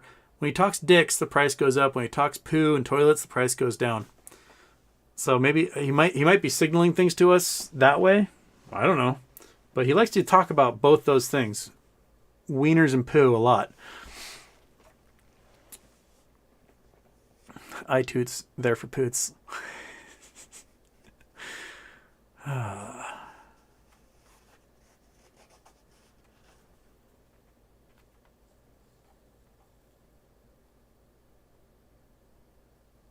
Okay. Chance Wayne, when Twitter devolves into Parler 2 and people start boycotting in mass, can this also have an adverse effect on Tesla since the same folks will boycott Tesla? MAGA people aren't buying Teslas. I think the biggest problem Elon may face is that, okay, so I'll start. The way his financing works is he leveraged like $67 billion in Tesla stock to get the 20 whatever billion he needs for his share of turning the company private. And if the stock falls 40% from where he lent, so it gets down to the $500-$600 level, $570 to $600, he will have to repay the entire loan, which means he will have to give that stock to his lenders. And if Tesla stock gets that low, then probably the overall valuation, even though it wouldn't be traded on the market anymore, of Twitter would be pretty low.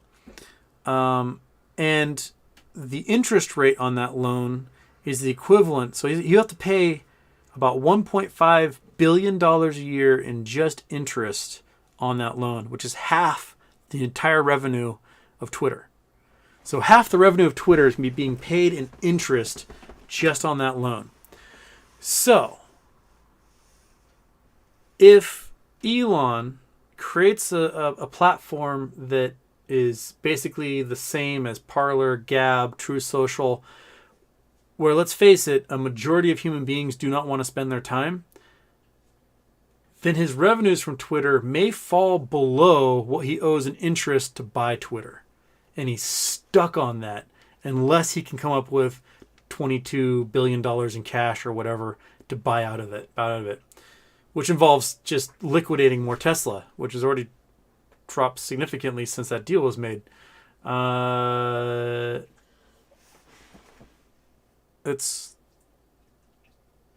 It seems like a really bad play. I mean, Elon will still have $100 billion when it's done, but it may go down as like the biggest loss of all time, biggest single loss of all time, more so than when Facebook crashed earlier this year and Zuckerberg lost a fortune personally from it.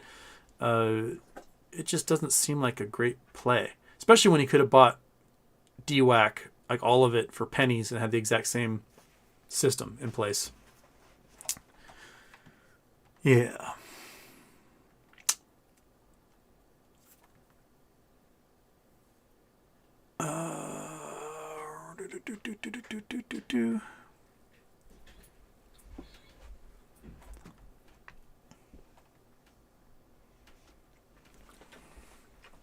Hi, buddy.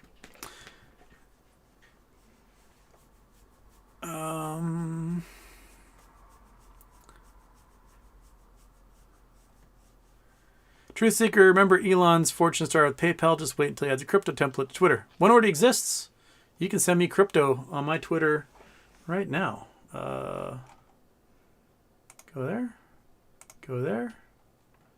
Or supposedly you can on my. I don't see the link on my. The link is there on my on my app profile. Where are you? Yeah, so the little $sign on the edge right in there, you can click on that and you can send crypto. So it exists. It's just not offered to everybody. For some reason they let me get tips. No one sent me any crypto on there, but they could if you really wanted to send me crypto, you could on there. If you want to send me like 5 or 6 Bitcoin, just because you the goodness of your heart, I'll take it.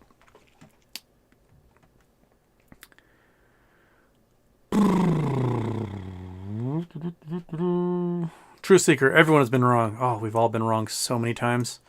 We are wrong machines for sure. Londoner, Brexit was financed by Russia and pushed by Russian disinformation. That it was. Brexit was a product of Russian disinformation. 100%. It was an idea planted into the far right in Britain. And man, did those dummies run with it. Oh. If you ever listen to Marketplace with Kai Ryssdal on NPR, from before Brexit to post-Brexit, he keeps visiting with the same people, goes back to England and talks to them or talks to them on the phone. And it's pretty spectacular. Like, you'd have a lady in rural England who ran a floral shop. And Kai's like, so are you for or against Brexit? She's like, oh, I'm for Brexit. We're gonna leave this EU business. He's like, aren't you scared that your business that relies upon flowers that come from the EU is going to be affected by this and you won't have a business anymore? She's like, oh, I mean, sure, it'll probably be affected by it, but we'll figure out a way, and we just need to leave the EU. And they talks to her after after Brexit, and he's like, so how are things? She's like, oh my God, it's awful. I can't get flowers. My business is crumbling. I have no customers anymore. Brexit was the worst thing in the entire world. And he's like, but we talked about this happening exactly the way it happened a year ago, and you were like, nah, that's not gonna be that bad. And now that it is that bad, do you wish Brexit ever happened? She's like, oh God, no, this is terrible. I should never have voted for it. So there's a lot of buyer's remorse among all these folks who participated in Brexit that didn't quite realize how screwed they are. Like the trucker problems they were having. No one from the EU wants to drive a truck in England because the pay is terrible. There are no truck stops. There's nowhere to rest. And so they can't get people to drive trucks in the UK, when before, yeah, somebody from Poland or France could drive a truck over and do their thing and come back. But now it's such a pain in the ass to get through customs and pay taxes and do all that stuff. And then when you get there, you're just kind of stuck. And the infrastructure is terrible. Yeah, it's a interesting. It's amazing how people just shoot themselves in the foot. Like, it's that old joke about, why is this leopard eating my face off? I voted for the leopard eating my face off party. Yeah.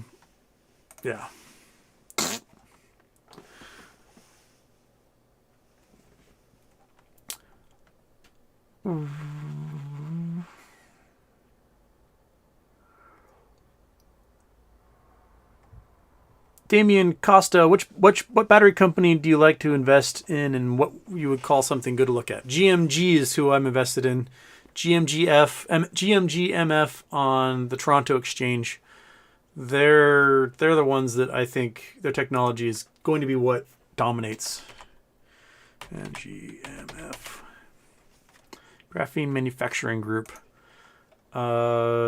Basically, they have what are called supercapacitors, which are made out of graphene, and there are these layers of graphene with aluminum imperfections inside that allow the transfer and storage of electrons, and they lay them all up on top of each other. They can store 10 to 12 times the amount of energy per kilogram with no heating or cooling problems like lithium and no fire hazard problems like lithium, and they can charge up in a minute. So you can have a 60 kilowatt battery pack or a 600 kilowatt battery pack for the same size you have in a current Tesla.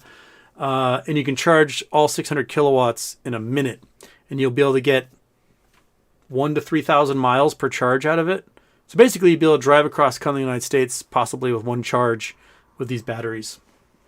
So they're the future. They're currently building their factory in Queensland, Australia.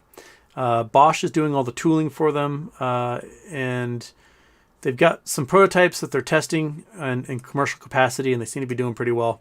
So that's why their stock is still up from last year. It was like $1 this time last year. It went up to, I think, made almost to $5 in the fall. But again, they're a startup, so their potential growth is very high if and when that factory comes online and start producing. And these are designed to be plug and play batteries. So, if you have a current Nissan Leaf or whatever, you would be able to take that lithium ion battery pack out and put the GMG battery pack in and go from there, and with the automatic upgrades of the power capabilities of these systems. So that's what they're working on.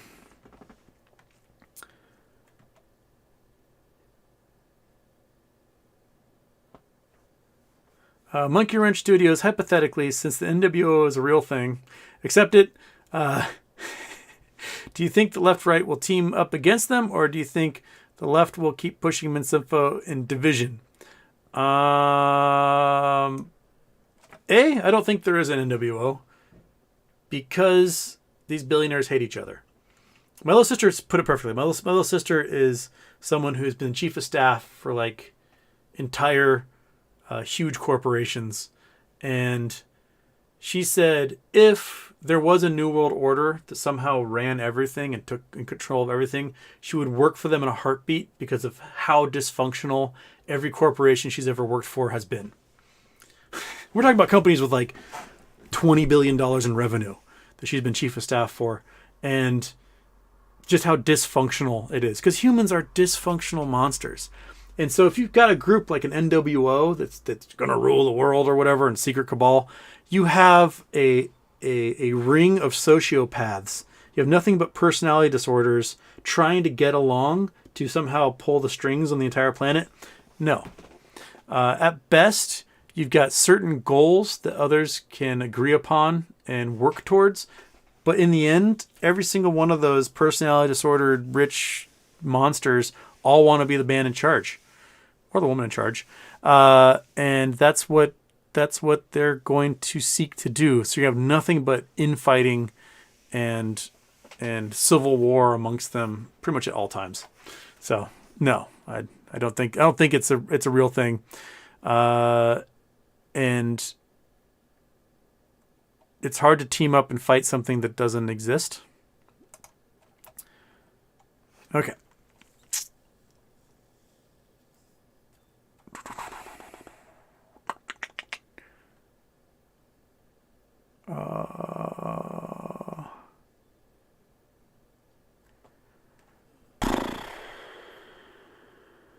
Wally B32, you guys see Dave Lauer's commentary on options today? Nope, did not see it.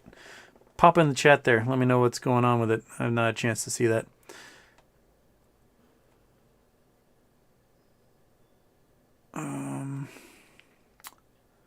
Okay, where are we going?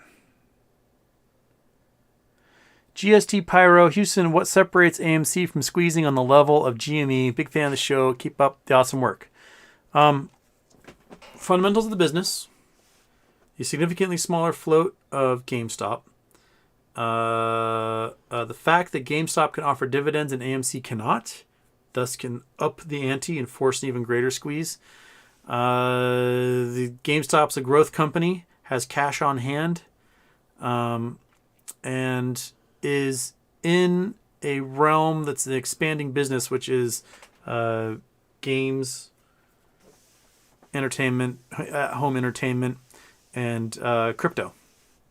So they actually have fundamental technologies that are taken off, whereas AMC's got movie theaters. And I love seeing a movie, but movie theaters were dying before COVID, and since COVID just are not the same. And that's, I think, the big separation. That and the AMC board sucks. The board AMC is not your friend. They dump their shares. They authorize new shares.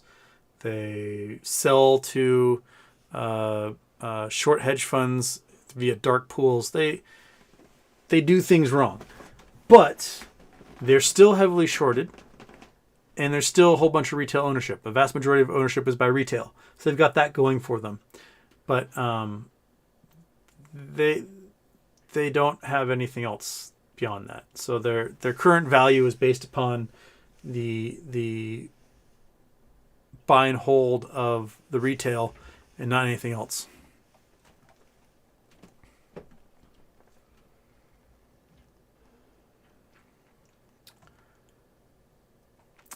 Denali Anderson, less and less bot viewers. We know what that means. That means the Hot Boys and Girls bot will be showing up anytime now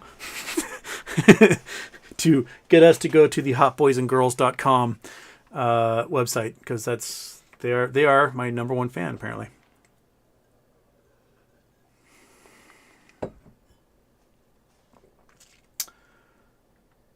Lightning Ape then says, Houston, where's Hot Boys and Girls? I'm still waiting for them to donate to yesterday's stream.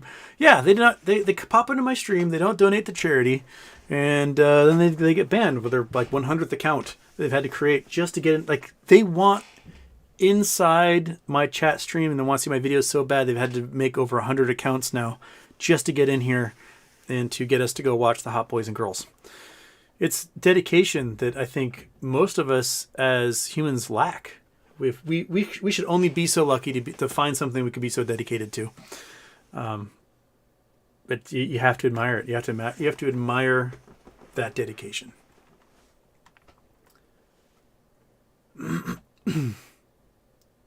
Daphne says, I'm sitting here ready to obliterate them if they show up. Dylan Miller, have you been to Leavenworth? Heck yeah. Been up there to fake Germany, fake Bavaria, up in the mountains.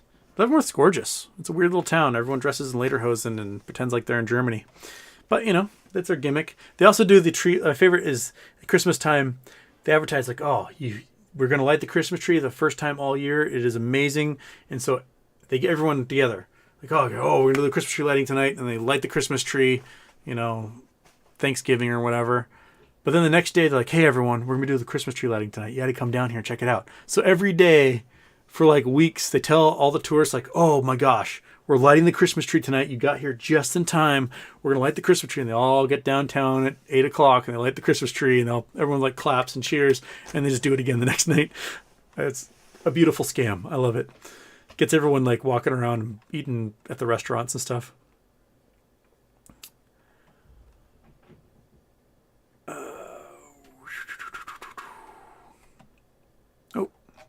Okay, here we go.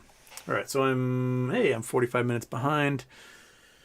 I got 10 minutes left here. I may have to scroll down. Sorry if I'm missing your chats. I apologize, 1,000 apologies. I'm going to try and scroll down and get some of these things here. Daphne Houston, you should start a travel adventure company where people go with you or others to look for rocks in ghost towns, fun adventures, camping trips, novices who want to find precious stones. I would love it. Like, that'd be so much fun to have an excuse to just take the dog out in the desert all the time. Yeah, let's do it. I need to get my truck working first. Get my truck working. Then I could adventure on the desert with you folks. Come on, moonshot, so I can get my truck driving, man.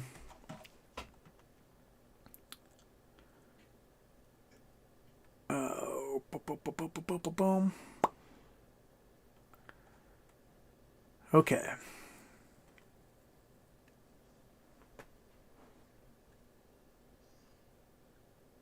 Speedy Cat Ninja Houston, if you want to fight that floating hair, get a box fan and slap a 20x20 filter on the back. No more dust or hair. That's a good idea. You know what? That's a great idea. That's what my sister did when we had the really gnarly smoke a couple years ago. It was really bad. What was that? September 2020? The wildfire smoke. It was like, you looked outside, it was nighttime at noon. And we just locked ourselves inside the house. That's a good idea. She did that and it filtered a lot of that stuff. I might do that. Box fan, 20x20 filter. Let's do it. Thank you. Thank you, Speedy Cat Ninja.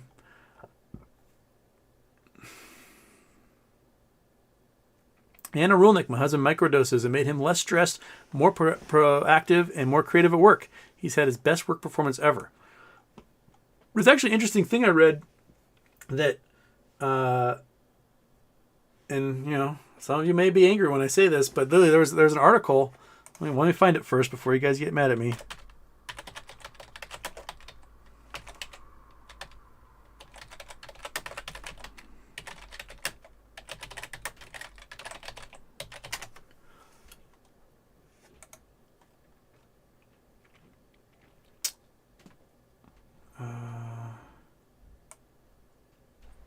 One sec. Where is it?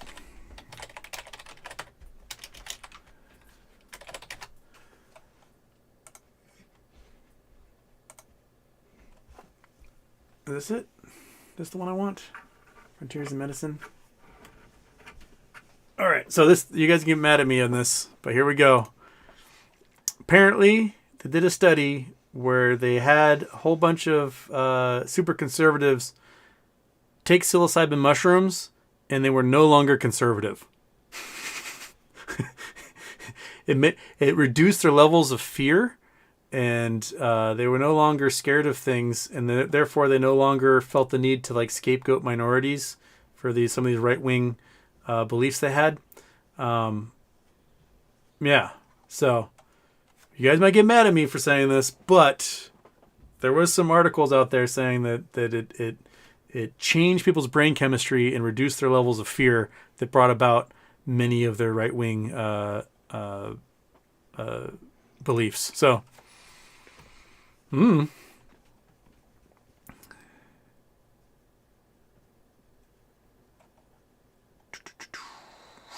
okay. Big dog. Your face is always around. Just bodies that Yamaha sound chip in Neo Geo low-key crazy. Really? Interesting. All right. Speed Cat Ninja 3031 has been solved for a while. Yeah, I just never heard of it. I don't know why I'd never heard of it, but maybe I did hear of it 7-8 years ago when it was happening, but since then forgot. I don't know. But it was news to me. I went down a little rabbit hole learning all about how people solved all the puzzles, and it was beyond my skills or ability, that's for sure.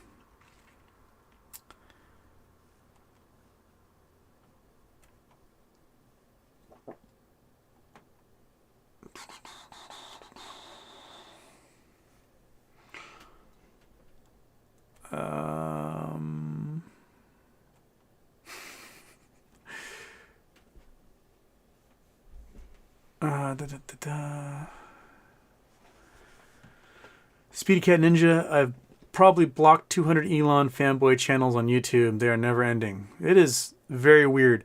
I on Twitter, I asked Elon, I was like, hey, are you going to take user experience into account when you buy this company?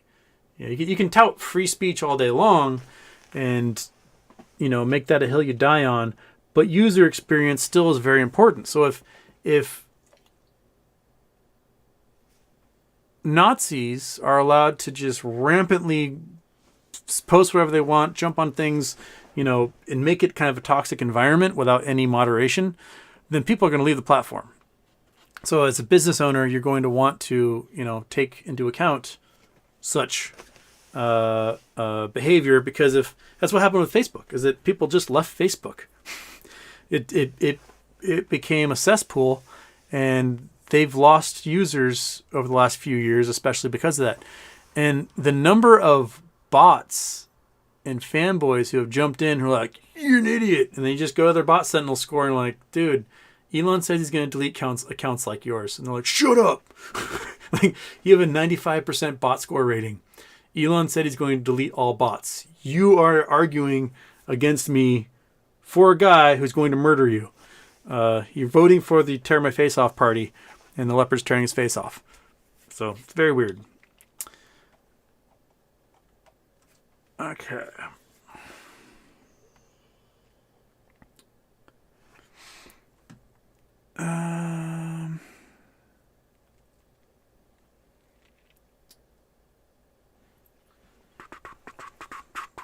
All right, I got a few minutes left. Are we at the bottom? Where are we? Hey, we had no hot boys and hot girls show up this time, so maybe the 100th deletion was the cure. They have not been able to make a new account yet, so there you go. Tony Trans, I'll get Earth Roamers. Yes, I am all for that. Earth Roamers are rad. Also, the price of them has gone up so much in the last few years. 10 years ago, they were like $200,000. Now they're like $1 million. But, we won't care. We'll have so much money by then. That's the goal, right?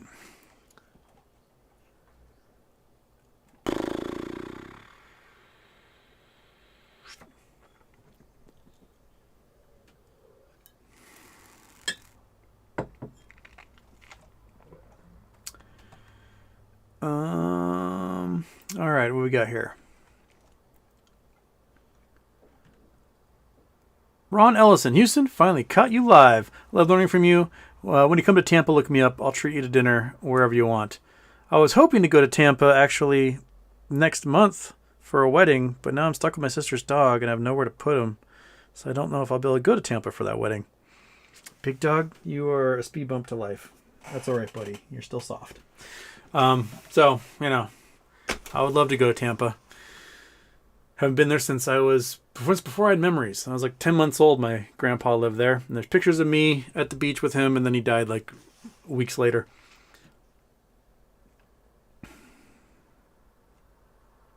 Mookie123G, Houston, I love you, man, but you are not an electrical engineer. Most of your hand-wavy electrical explanations are, lacking. Well, yeah, duh. That's why they're hand-wavy explanations.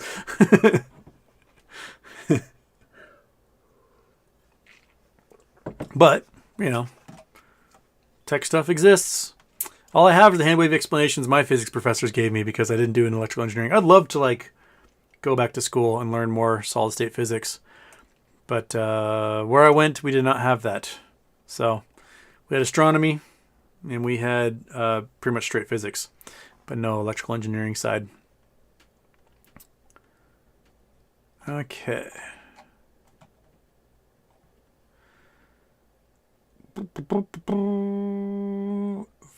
Accused adrenaline. Wonder how many libs going to sell those environmentally saving Teslas now, lol. Well, they're not that environmentally saving. It is much, much, much more, much lower carbon footprint to just buy a fuel-efficient used car than it is to buy a new electric car. Basically, you won't get any carbon savings because it takes so much energy to produce lithium that you have to get to 50 to 80,000 miles on an electric car before you get to the carbon level of buying a used gasoline powered car. And then by then you have to get a new battery pack. So you have to start right all over again, do another 50 to 80,000 miles. So the most environmentally safe form of travel you can do is get a used car. That's it. Just like it's more environmentally friendly to get used clothing, and not rely on fast fashion or new clothes. Sometimes, new underwear and socks, yes, but pants and shirts and shorts, you may as well buy used. Go to Goodwill. Do your part. And Rust E. Nail, Houston, if Elon's company goes to Mars first, we'll be happy or sad it wasn't NASA. If Elon makes it to Mars, it will be because NASA paid for it. That's why. Elon would be the subcontractor who got the contract for a Mars mission. But Mars is stupid. We need to focus on the moon first. The moon is where the money is. The moon is easier to get to. We can do a lot more good for humanity than we can with Mars. Mars is an achievement, but there's no money to be made. The moon has $500 quintillion in helium-3, enough energy to have energy usage for every single human being on Earth at American energy consumption levels for the next 10,000 years without producing CO2 or any radioactivity. That is where our future is. We need to be focused on the moon. Moon. And we need to make sure as many nations and countries get a piece of that moon as possible so that we aren't, subjects of our overlords who will control our futures for the next 10,000 years because they own sole control of the moon. That's where a real new world order will come from, is whoever controls the moon will control Earth for the foreseeable future, for millennia, eons, and so on. Okay, so 7 o'clock. I got to go. I'll see everybody Friday. I'm not sure what time. I've got some weird things scheduled on Friday I've got to do. So I don't know if it'll be daytime or if it'll be after dark. But Friday, I'll see you then. And I still need to see if Scott finished my after dark video. If I do after dark, I want to see the after dark intro for sure. Cool. All right. Dog under blanket. Dog on a floor. Houston clicking the outro. Bam.